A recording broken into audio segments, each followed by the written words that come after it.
মধ্যপ্রাচ্যে ইরান ও যুক্তরাষ্ট্রের মধ্যকার চলমান সংঘাত বিশ্বজুড়ে জ্বালানি নিরাপত্তার সমীকরণ বদলে দিচ্ছে। গত ফেব্রুয়ারিতে ইরানে বিমান হামলার পর হরমুজ প্রণালী অবরুদ্ধ হয়ে পড়ায় বৈশ্বিক তেল ও গ্যাসের সরবরাহের প্রায় 1/5 বন্ধ হয়ে গেছে। তেলের দামের এই চরম অস্থিরতায় বিশ্ব এখন মরিয়া হয়ে বিকল্প খুঁজছে। আর এই বৈশ্বিক সংকটের সবচেয়ে বড় অর্থনৈতিক ও রাজনৈতিক সুবিধাভোগী হিসেবে আবির্ভূত হয়েছে নবায়নযোগ্য জ্বালানির রাজা চীন। জ্বালানি বিষয়ক থিঙ্ক ট্যাঙ্ক এমবারের সাম্প্রতিক প্রতিবেদন অনুযায়ী গত মার্চ মাসে চীনের সৌর প্রযুক্তি, ব্যাটারি এবং বৈদ্যুতিক গাড়ির রফতানি অতীতের সব রেকর্ড ছাড়িয়ে গেছে।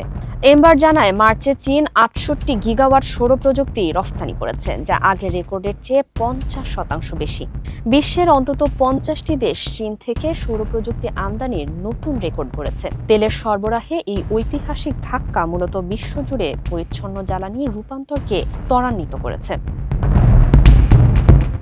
চীনের রফতানি খাতে এখন এক বৈপ্লবিক পরিবর্তন এসেছে।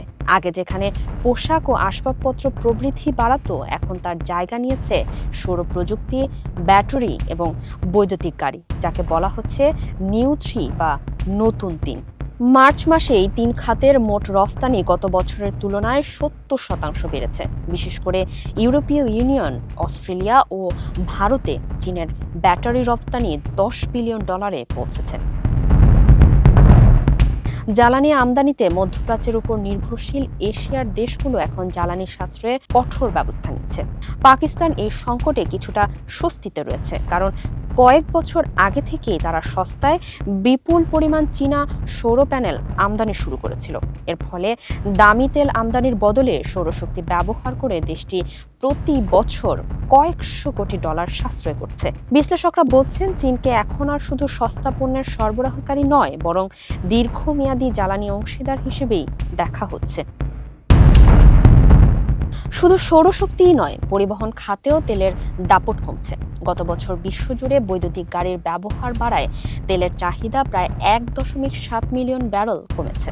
চীন প্যাসেঞ্জার কার অ্যাসোসিয়েশনের তথ্য মতে মার্চ মাসে চীনের বৈদ্যুতিক ও হাইব্রিড গাড়ির রফতানি গত বছরের একই সময়ের তুলনায় 140% বেড়েছে।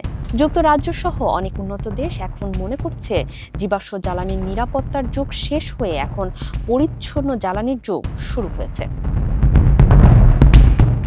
নবায়নযোগ্য প্রযুক্তিতে চীনের এই একচ্ছত্র আধিপত্য দেশটিকে বিশ্বমঞ্চে রাজনৈতিক ও অর্থনৈতিক প্রভাব বাড়ানোর বড় সুযোগ করে দিয়েছে।